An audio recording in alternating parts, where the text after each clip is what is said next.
अल्लाह के नाम से शुरू करता हूँ। मैं हूँ डॉक्टर आमिर ताज। आजकल जो एक सबसे बड़ा इशू आ रहा है वो है प्रोस्टाइटिस। प्रोस्टाइटिस बेसिकली प्रोस्टेट ग्लैंड की सोजिश को कहते हैं। प्रोस्टेट ग्लैंड है क्या?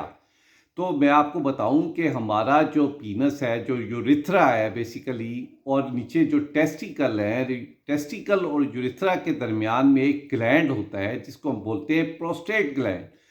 प्रोस्टेट ग्लैंड किस काम आता है और इसका सेक्स फंक्शन में, मेल सेक्स में क्या किरदार है, मैं आपको थोड़ा सा बता देता हूँ।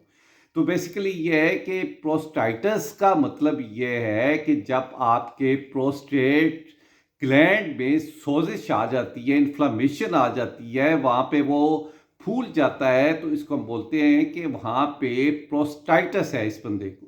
तो प्रोस्टेट ग्लैंड का फंक्शन क्या है? बेसिकली अल्लाह ताला ने इसका जो फंक्शन बनाया है कि जब आप इंटरकोर्स करते हो, मुबाशरत करते हो, तो उसके अंदर से फ्लूइड खारिज होता है, चिपचिपा मवाद, वो आपके उज़्व तनासुल को, पीनस को, लिंक को वेट रखता है। और उस वेट रखने की वजह से आप वेजाइना के अंदर इजीली जो अपना इंटरकोर्स को कंप्लीट कर पाते हो और उसमें अपने उज़्व तनासुल को दाखिल कर पाते हो।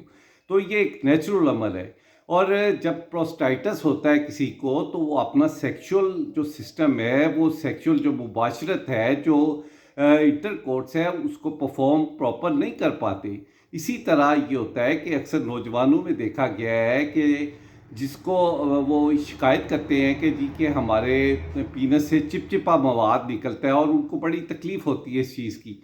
तो बेसिकली ये प्रोस्टेट ग्लैंड से ये चिपचिपा मवाद निकलता है। तो इन बेसिकली अगर किसी को प्रोस्टाइटिस है, अपने प्रोस्टेट की सोजिश है या उसमें कोई प्रॉब्लम है, तो होम्योपैथिक में इसका बड़ा ज़बरदस्त इलाज है।